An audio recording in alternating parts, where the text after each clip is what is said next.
The Kurdish nationalist movement had long existed before the Kurdish Civil War in the 1990s. The Kurdish Civil War is just a small piece of this history that highlights the complexity of the dynamics between Kurdish groups as well as between Kurds and the rest of the world. The bulk of the war took place between 1994 and 1998 and involved a variety of actors, most significantly the Patriotic Union of Kurdistan, the PUK, and the Kurdistan Democratic Party, or KDP for our purposes. The PUK split off from the KDP in the 1970s as they thought the KDP was focusing too much on its traditional tribal base.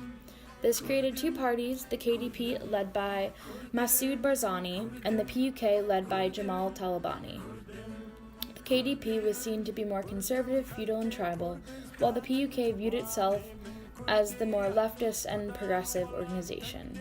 Aside from ideology, the KDP's base of support was in the Ba-di-Nani area of northwestern Iraqi Kurdistan, whereas the PUK's support came from southeastern Iraqi Kurdistan.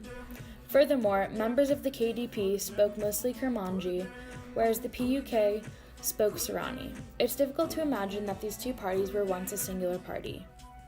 After the end of the Kuwait War, there was a general unrest in the area, and Saddam Hussein, the leader of Iraq, took drastic measures to squash it.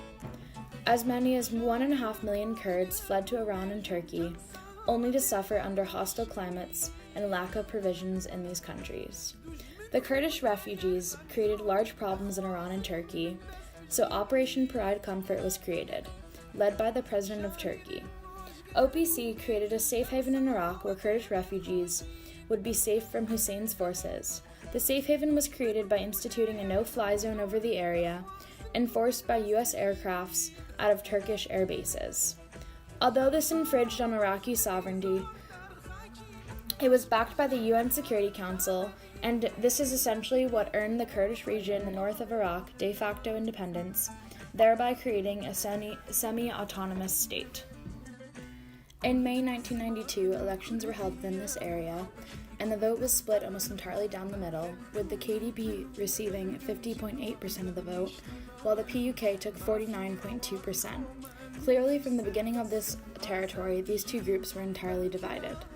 The two parties tried to work out a balance in the new Kurdish government, but it didn't take much to offset that balance.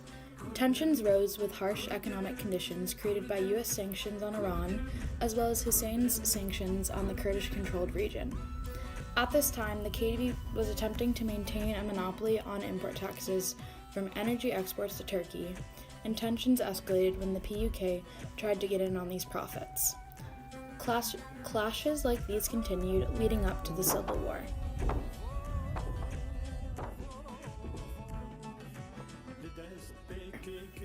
Both the KDP and the PUK wanted to work towards official sovereignty, but had different ideas of how to achieve this, and continuously struggled over who held power in the region.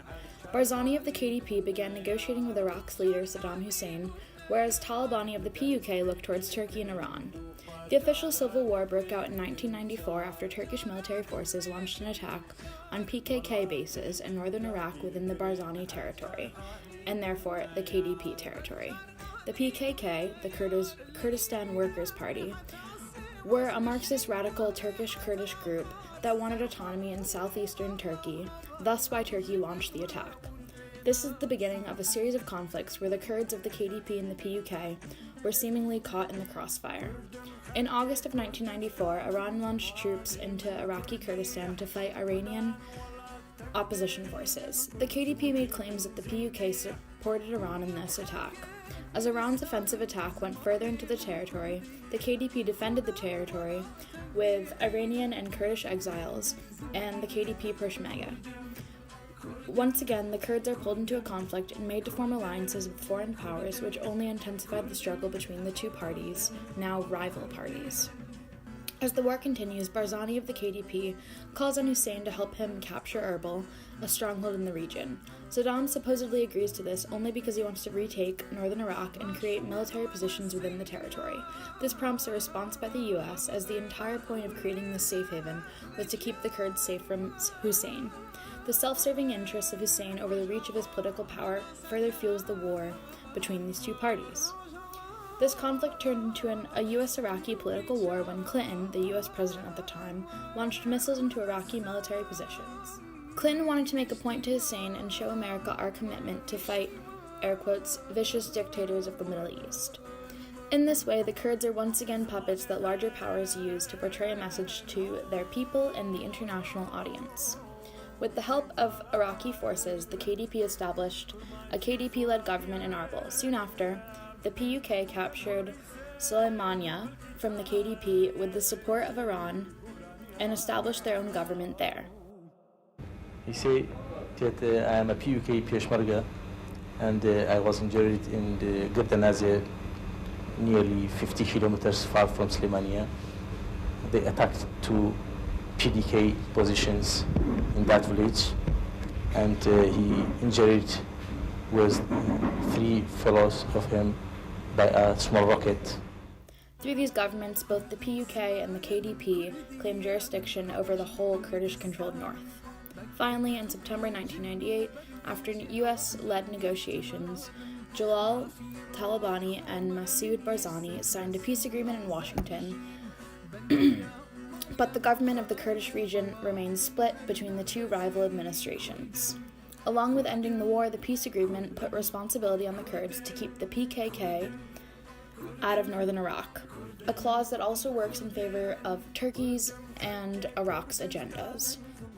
Clearly, up until the very end, the Kurds of this region are used to further the ends of other larger players and their international agendas.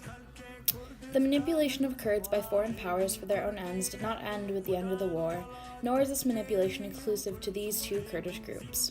Even today, there is a trend of international powers forming short alliances with Kurdish groups, perhaps arming them when it is convenient and later persecuting them when it suits their interests. These two Kurdish groups continue to coexist in this area of Iraq, although their government is still very much divided.